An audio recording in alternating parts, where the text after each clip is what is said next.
Janu Usha designer దాని గురించి issues బాగా ఎక్కువైపోతున్నాయి.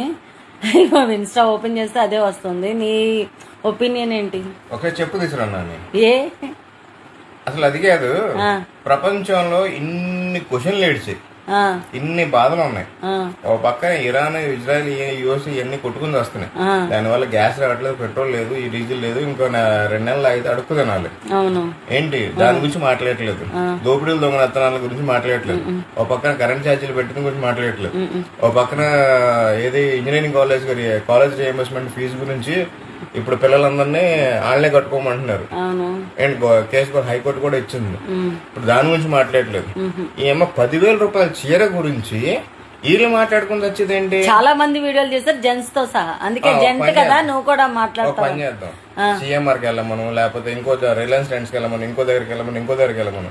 కొనుక్కొని వచ్చిన తర్వాత ఏమైనా బాగాలేదని చెప్పేసి వెళ్ళి మాట్లాడతారా? అంత ధైర్యం ఉందా? దమ్ముందా? పెద్ద పెద్ద మాల్స్ ఉన్నాయి, అదే పెద్ద మాల్స్కి వెళ్ళి 50,000, 1,00,000, 2 లక్షలు పెట్టుకున్న వస్తువులు కూడా ఉన్నాయి. అది ఏమన్నా ఇంటికి వచ్చిన తర్వాత చూసుకుంటే ఇవన్నీ ఎందుకు? డిమార్ట్కి వెళ్దాం అబ్బా, కాస్ట్లీ గురించి పక్కన పెడదాం, చీప్ గా దొరికితే డిమార్ట్ గురించి అది మాట్లాడుకుందాం. డిమార్ట్ లో ఒక వస్తువు తెచ్చుకొని గేట్ బయటికి రా, రిటర్న్ తీసుకోడు. ఎందుకంటే మనకు అలా ఎక్స్పీరియన్స్ అయింది. అసలు అంత చెప్పినా తీసుకోడు కదా, తీసుకోలేదు. అక్కడ బల్బు తెచ్చుకున్నాం, అవును, బల్బు పోతే మార్చిస్తానంటే బల్బు వెలిగింది, అక్కడ బానే ఉంది, బయటకు వచ్చాం, పోయింది. సరే సబ్బు ఉంది, సబ్బు తెచ్చుకున్నాం. సబ్బు మీద స్టాంప్ ఏమనేసి ఉంటది, ఎక్స్పైరీ డేట్ 2029, 30 వరకు రాసి ఉంటది. కానీ ఇంటికి వచ్చిన తర్వాత చూస్తే ఏదో స్టిక్కర్ ఉందని తీసి చూస్తే ఏం చేస్తారు? లేదు, ఎవడన్నా పట్టించుకోడు, ఏమైనా చేస్తారా? మనకి జరిగింది కదా అది ఎక్స్పీరియన్స్. మరి ఇప్పుడు మనమే చేయలేదు ఆ వీడియో. ఇప్పుడు దాని ఇవన్నీ మాట్లాడద్దు. ఏమన్నా మాట్లాడదలుచుకుంటే, ఎవరన్నా మాట్లాడదలుచుకుంటే వెళ్ళి ఏంటి గ్యాస్ ఇది ఉంది, గ్యాస్ నల్ల తగ్గించాలి. ప్లాస్టిక్ ఉంది, ప్లాస్టిక్ నల్ల తగ్గించాలి. ఇప్పుడు మొన్నటి వరకు యాక్చువల్ గా అంటే ఎవరి సమస్య మీద వాళ్ళు పోరాడతారు కదా. అక్కడ అమ్మాయి లాస్ అయింది 10,000, ఆ 20,000 రూపాయలు. ఆమె పట్టు చీరల గురించి ఆమె అడుగుతుంది. 10,000 పట్టు చీర గురించి ఆమె ఉంటే అక్కడక్కడ మాట్లాడుకుని ఇచ్చేసుకోమని. సోషల్ మీడియా ఉందేంటి, బిజినెస్ ఎక్స్పాన్షన్, లేదా కొత్తగా నేర్చుకోవడానికి. ఎవడో కేరళలో 16 ఏళ్ల పిల్లోడో 14 ఏళ్ల పిల్లోడో ఏ మీద పెద్ద యుద్ధం చేసి ఇచ్చేస్తున్నాడు. 12 ఏళ్ళు. అమెరికాలో డేటా సెంటర్ గురించి యుద్ధం చేసి వాళ్ళు అక్కడ డేటా సెంటర్ ని మూయించారు. ఎందుకు డేటా సెంటర్ ని మూయించారు? వాటర్ గురించి. ఎందుకంటే 5 మిలియన్ గ్యాలన్స్ వాటర్ కావాలి డైలీ.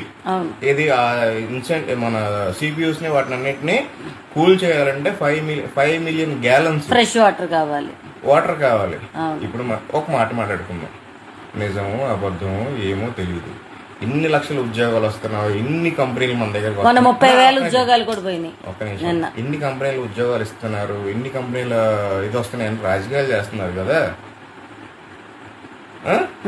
అక్కడ చూసుకుంటే ఇప్పుడు డేటా సెంటర్లు, కార్ కంపెనీలు ఇవన్నీ ఇక్కడికి వస్తున్నాయి అంటే అక్కడ పెట్టుకోవచ్చుగా, అక్కడ చేసుకోవచ్చుగా. ఉద్యోగాలు వస్తున్నాయి కరెక్టే. ఈ రోజు చూసుకుంటే రైతు అనేవాడు లేడు. డేటా సెంటర్లు బతికిస్తాయా? ఏఐ బతికిస్తుందా? ఏమీ బతికించదు. నోట్లు బతికిస్తాయా? మందులు బతికిస్తుందా? రైస్కో మందు బిళ్ళ, కూరకో మందు బిళ్ళ వేసుకో, అడుక్కు తినాలి. కోట్లుంటే కుదరదు. కూటికి లేకపోతే సావే. ఇదిగోండి రాసుకొని చెప్తున్నా, ఐటీ ఎంప్లాయీస్ 2030-32 కల్లా అందరూ ఎవడేళ్ళ కాళ్ళకి వచ్చేసి ఏంటి తునమో పొలమో ఏదన్నా ఉంటే పొలం కొనుక్కోండి. క్లారిటీగా చెప్తున్నాను, పొలం కొనుక్కోండి. దానికి సంబంధించి ఏం చేసుకోవాలో, ఎలా చేసుకోవాలో, రేపు ఫ్యూచర్ ఏంటన్నది బేసిక్ గా మైండ్ సెట్ లో ఫ్యూచర్. మీరు సంపాదిస్తున్న ఫ్యూచర్ మీ పిల్లల కోసం. ఆ పిల్లలకి ఫుడ్, హ్యాపీ లైఫ్ కావాలి అనుకుంటే అగ్రికల్చరే. రైతే రాజు అని చెప్పి రాజకీయ నాయకులు రైతుని ఎక్కడో ఇచ్చేస్తున్నారు. అది కాదు, రైతుని రాజు చేయాలి అంటే యుద్ధం చేయొచ్చుగా. ఇప్పుడు దేనికి యుద్ధం చేయాలి? అందరూ కలిసి సోషల్ మీడియాలో ఏమండి ఇందరికి రేషన్ కార్డు ఫ్రీ ఇస్తున్నారు, లేకపోతే ఇంకోటి బస్ టికెట్లు ఫ్రీ ఇస్తున్నారు, అది ఇస్తున్నారు ఇది ఇస్తున్నారు. రైతుకి ఏం ఫ్రీ ఇచ్చారు? Urea free. రైతు బంధు ఇచ్చినట్టున్నారు. రైతు బంధు ఎంత ఇస్తున్నారమ్మా? ఎకరానికి 4,000 5,000 ఇస్తున్నారు. కానీ ఎరువు ఎంత అవుతుంది? 25,000 అవుతుంది. అవును పాప 25,000 పాపం ఎక్కువే అవుతున్నాయి. వాడొచ్చి కట్ చేయాలంటే కాస్ట్లీ అవుతుంది. అబ్బో మిషన్ పెట్టాలన్నా కాస్ట్లీ. పాప మన దగ్గర ఆల్రెడీ వర్క్ చేస్తుంది. రైతుకి ఏం మిగులుతుంది? ఏం మిగలట్లేదు. కానీ ఇక్కడ 10,000 చీర అవుతుంది. ఇంకొకటి బ్రాండ్ బ్రాండ్ బ్రాండ్ అని చెప్పేసి ఇచ్చేస్తున్నారు. కందిపప్పు బ్రాండ్ ఏదో ఇంకోదేదో బ్రాండ్, అదేదో బ్రాండ్, జానీ బ్రాండ్, ఇంకో బ్రాండ్ అని వాడుకుంటున్నారు కదా. ఆ బ్రాండ్ ఎక్కడి నుంచి వచ్చింది? రైతు పండిస్తే బ్రాండ్ వచ్చింది. ఓకే.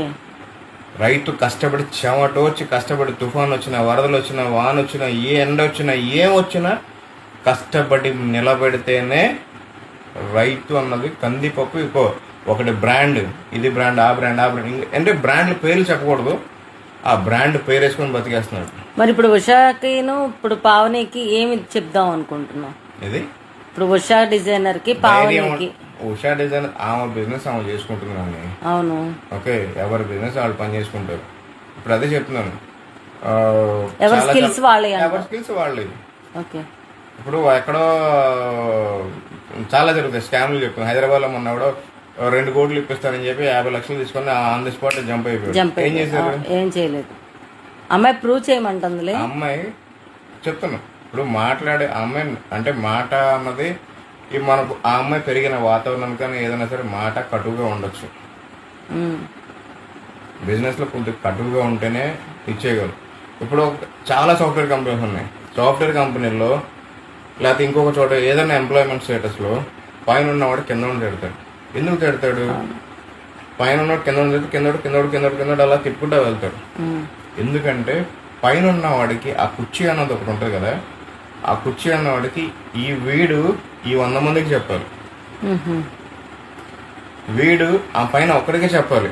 కానీ ఆ పైన ఎవరైతే ఎండి ఉన్నారో ఆయన కొన్ని కోట్ల మంది, అంటే ఆ చుట్టుపక్కల ఉన్న లక్షల మంది వ్యాపారం చేసే వాళ్ళకు, ఇప్పుడు ఒక బస్సు అమ్ముతున్నాడు అనుకో, ఆ బస్సు కొనాలి అంటే ఇప్పుడు బస్సు అమ్మాడు ఓనరు, పెట్టుబడి పెడితేనే కదా బస్సు వచ్చింది. పెట్టుబడి పెట్టకుండా రాలేదు కదా, బస్సు వచ్చింది, కొన్నాడు, చేశాడు, ఇచ్చాడు. ఇప్పుడు కంపెనీ ఆ పైన ఉన్నాడు, ఆయన అమ్మాడు, చేశాడు, అయిపోయింది ఆయన పని. కింద ఏదైతే స్థాయి ఉన్నారో వాళ్ళందరూ రిపేర్ చేసేవాళ్ళు సంథింగ్ ఉన్నారు. వాడు ఎవడన్నా ఇప్పుడు నేను పంపించాను వెళ్ళమని, వెళ్ళలేదు, ఏమవుద్ది? కస్టమర్ కోపడతాడు. కస్టమర్తో పాటు బస్సులో ఉన్నాం 30 మందో 40 మందో 25 మందో కోపడతారు. దానివల్ల ఏమైంది? అదే కదా, బిజినెస్ ఆర్టీసీ బస్సులు తగలెడుతున్నాయి. అవును. దాని గురించి ఏమైనా మాట్లాడుతున్నారా? అక్కడ ఏకంగా ప్రాణాలే పోతున్నాయి. ఎవరి వల్ల పోతున్నాయి? Wrong driving, rash driving. దాని గురించి ఏమైనా మాట్లాడుతున్నారా? పిల్లలు హై స్పీడ్, పిల్లలకి ఈ రోజు లక్షలు పెట్టి బళ్ళు కొనిస్తున్నారు. బండి కొనిచ్చండి కాదన్ను, కానీ కొనిచ్చే ముందు చెప్పండి, బాబు ఇది నీ లైఫ్ ఇలా ఉంటుంది, ఏమన్నా అయితే లైఫ్ ఇలా ఉంటుంది అని చెప్పేసి పందుల పెంపకం చూపించినట్టు అలా పిల్లలకి యాక్షన్ వీడియోలు చూపించండి. కనీసం అలా అన్న బుద్ధి మారి ఇచ్చేస్తారేమో. ఓవర్ స్పీడ్ ర్యాష్ డ్రైవింగ్ నడుపుతున్నాడు అని చెప్పేసి తెలిస్తే వెంటనే ఆ బండి అమ్మేయండి. నేను అలాగే ర్యాష్ డ్రైవింగ్ చేస్తానంటే మా నాన్నగారు బండి అమ్మేశారు 2వ రోజే. Thank you very much. యాక్చువల్గా ఏంటంటే ఇప్పుడు ఆయన ఓవరాల్గా ఆయన బాధ అంతా చెప్పేశారు. నేను చెప్పేది ఒకటే, ఇక్కడ ఏంటంటే ఉషా డిజైనర్ అనే అమ్మాయి ఏదైతే తను సేల్ చేసుకోవాలన్న శారీస్ ఉన్నాయో తను సేల్ చేస్తుంది. ఎక్కడైతే క్లోజ్ చేసే షాప్లో ఏవైతే ఉన్నాయో అక్కడ ₹1 తక్కువ అంటే తెచ్చేస్తుంది. కానీ దీన్ని కూడా మీరు ఇన్స్టాలో ఒక వీడియో కింద క్రియేట్ చేసి మగవాళ్ళు కూడా మాట్లాడుతున్నారు కాబట్టి ఆయన ఒకప్పుడు చీరల బిజినెస్ చేసేది కూడా చెబుతున్నారు. మొన్న ఈ మధ్య ఎక్కడికి వెళ్ళాం, చీరలు కొన్నాం, మన పెళ్లి చీర పెద్ద షాప్ ఆఫర్లు ఉన్నాయని వెళ్ళాము. వాళ్ళు చెప్పారు, ఎందుకంటే ఆల్రెడీ నేను బట్టల షాప్లో పనిచేశాను కాబట్టి రేట్లు పెంచి తగ్గించడం అనేది, ఆఫర్లు ఇవ్వటం అనేది సహజంగా జరిగేది. పట్టు చీర, ప్యూర్ పట్టు చీర, కానీ అది కూడా బాగా సౌండ్ వస్తుంది.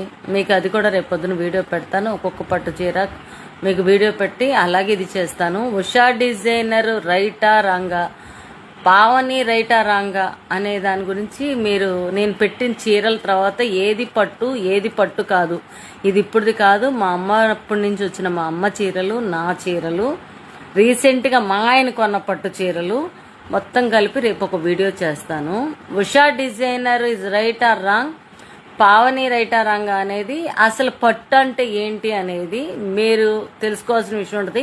నెక్స్ట్ వెండి జరీ, బంగారు జరీ ఉంటుంది. అసలైన పట్టుకి వెండి జరీ ఉంటుంది, దానికి కాస్ట్ ఎక్కువ ఉంటుంది. ఇమిటేషన్ పట్టు, ఇమిటేషన్ జరీ వేరే ఉంటుంది, ఒరిజినల్ పట్టు వేరే ఉంటుంది. చెప్పాలి, గూగుల్ ఉంది, అది కూడా సెర్చ్ చేసుకోవచ్చు. అయినా సరే మా దగ్గర ఆల్రెడీ ఓల్డ్ శారీస్ ఉన్నాయి కాబట్టి అది కనుక మేము కాలిస్తే మాకు వెండి వస్తుంది. మీకు ఆ చీరలు ఈ చీరలు అంటే మా అమ్మప్పటి చీరలు అన్నీ కలిపి మీకు చూపిస్తా. రీసెంట్ కొన్ని నుంచో కొన్ని నేను వేరే వాళ్ళకి పిల్లలు మెచ్యూర్ ఫంక్షన్కి వాటికి కొంచెం లేని వాళ్ళు నలుగురు ఆడపిల్లలు ఉన్న తల్లిదండ్రులకి నేను ఇచ్చేయడం జరిగింది.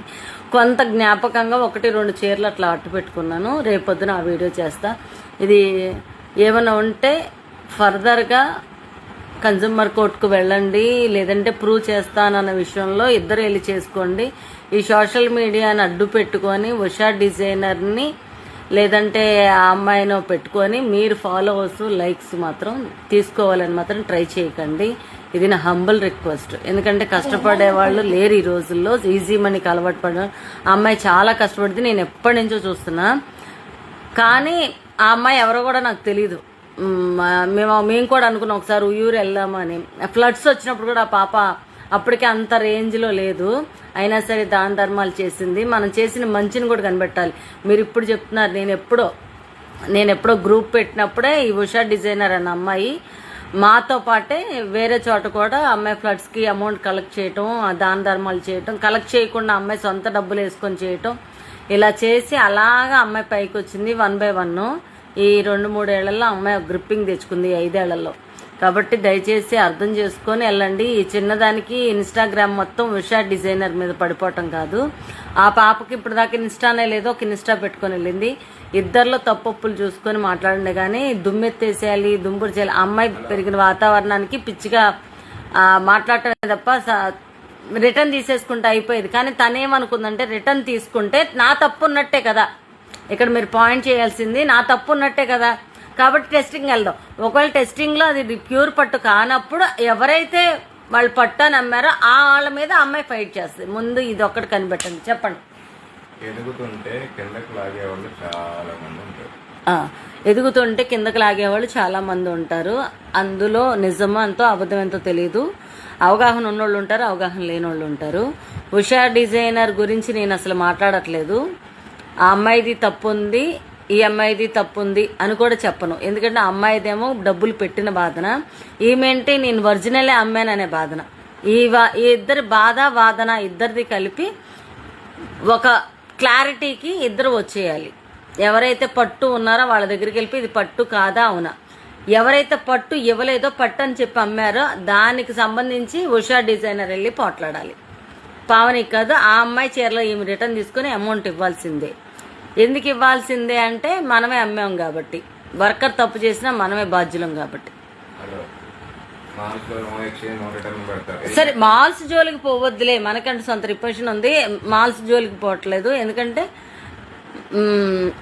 ఎక్కడో ఒకళ్ళ గురించి ఎవరి ఇమేజ్ తగ్గించుకోవడానికి ఇంట్రెస్ట్ పడం కాబట్టి మంచో చెడో పోతే పోయింది, ఒకదాంతో పోయిద్ది, 100 దాటిని తెచ్చుకోలేం కాబట్టి చెప్తున్నా. ఓకేనా? Thank you very much.